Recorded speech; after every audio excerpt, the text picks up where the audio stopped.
আপনার চোখের সামনে এই ভিডিওটা চলে এসছে, তাহলে আর সময় নষ্ট না করে ঝটপট দেখে নিন।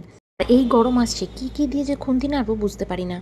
এই জন্য আজকে কেটে নিয়েছি একদম ছোট ছোট টুকরো করে আলু আর পটল।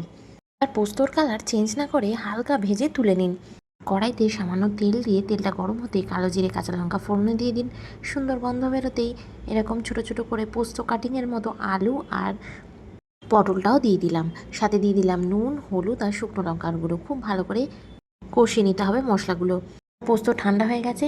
দুটো কাঁচা লঙ্কা, একটা টমেটো, দুটো রসুন আর কুমড়োর দানা দিয়ে অল্প জল দিয়ে ভালো করে বেটে নিন। এবার পোস্ত বাটাটা ঢেলে দিন। এবার ভালো করে সমস্তটাকে কষিয়ে নিতে হবে। এবার সব কিছু ভালো করে মিশিয়ে নিয়ে অল্প জল দিয়ে গা মাখা করে ঢাকা দিয়ে রান্না করে নিন।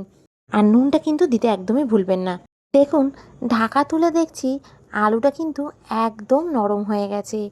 ব্যাস পুরোপুরি সেদ্ধ হয়ে গেলে অল্প চিনি আর কাঁচা সর্ষের তেল দিয়ে নামিয়ে নিন। এবার গরম ভাত বা রুটি সব কিছুর সাথেই এটা পরিবেশন করতে পারেন।